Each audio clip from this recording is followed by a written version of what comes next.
ಫೋರ್ಸ್ಕಿನ್ problem. So penis ಶಿಶ್ನ ಟಿಪ್ಪಲ್ಲಿ skin ಇರುತ್ತೆ.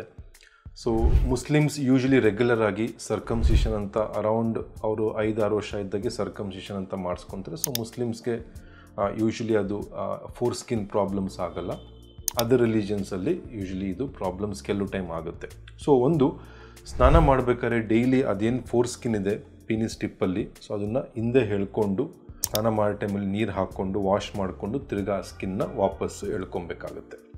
ಕೆಲವ್ರಿಗೆ ತುಂಬ ಟೈಟ್ ಇರುತ್ತೆ, ಹಿಂದೆ ಪುಲ್ ಮಾಡಿದ್ರೆ ಪೇಯ್ನ್ ಆಗುತ್ತೆ. ಇಲ್ಲಾಂದರೆ ಕೆಲವರಿಗೆ ತುಂಬ ಹೈಪರ್ ಸೆನ್ಸಿಟಿವಿಟಿ, ಅಂದರೆ ಟಚ್ ಮಾಡಿದ್ರೆ ಸಾಕು ತುಂಬ ಸೆನ್ಸಿಟಿವಿಟಿ ಜಾಸ್ತಿ ಇರುತ್ತೆ.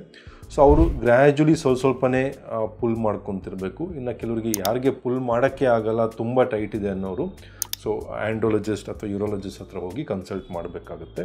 ಸೊ ಅವರು ಎಕ್ಸಾಮಿನ್ ಮಾಡಿ ಡಿಸೈಡ್ ಮಾಡ್ತಾರೆ ಸರ್ಜರಿ ಬೇಕಾ ಇಲ್ಲಾಂದರೆ ನೀವೇ ಮನೆಯಲ್ಲಿ ಹಾಗೆಯೇ ಅದನ್ನು ಮ್ಯಾನೇಜ್ ಮಾಡ್ಬೋದಾ ಅಂತ. ಅಂದರೆ ಸೊ ಒಂದು ಸೆಕ್ಸ್ಗೆ ಏನಾದರೂ ಪ್ರಾಬ್ಲಮ್ ಆಗ್ತಿದ್ರೆ ಅದಕ್ಕೆ ನಾವೇನಾದರೂ ಟ್ರೀಟ್ಮೆಂಟ್ ಮಾಡಬೇಕಾಗುತ್ತೆ. ಇಲ್ಲಾಂದರೆ ಯೂರಿನರಿ ಪ್ರಾಬ್ಲಮ್ಸ್ ಅಂದರೆ ಯೂರಿನರಿ ಇನ್ಫೆಕ್ಷನ್ಸೂ ಅದರಿಂದ ಆಗೋ ಚಾನ್ಸಸ್ ಇರುತ್ತೆ. ಸೊ ಸಿಂಪ್ಲೆಸ್ಟ್ ಅಡ್ವೈಸ್, ಸ್ನಾನ ಮಾಡಬೇಕಾದ್ರೆ ಡೈಲಿ ಸ್ಕಿನ್ ಹೇಳ್ಕೊಂಡು ಅದನ್ನು ಕ್ಲೀನಾಗಿ ಇಟ್ಕೊಳ್ಳಿ.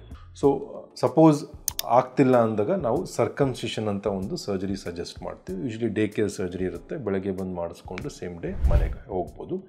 ವೇರಿಯಸ್ ಟೈಪ್ಸ್ ಇದೆ, ಕನ್ವೆನ್ಷನಲ್ ಅಥವಾ ಟ್ರೆಡಿಷ್ನಲ್ ಸರ್ಕಮ್ಸಿಷನ್, ಸ್ಟೇಪ್ಲರ್ ಸರ್ಕಮ್ಸಿಷನ್ ಇದೆ. ಸೊ ಇವಾಗೆಲ್ಲ ತುಂಬ ಕಾಮನ್ ಆಗಿರೋದು ಸ್ಟೇಪ್ಲರ್ ಸರ್ಕಮ್ಸಿಷನ್ ಅಂತ.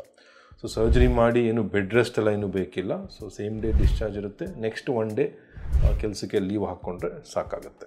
So do not neglect the foreskin problems, please consult the ಆ್ಯಂಡ್ರಾಲಜಿಸ್ಟ್.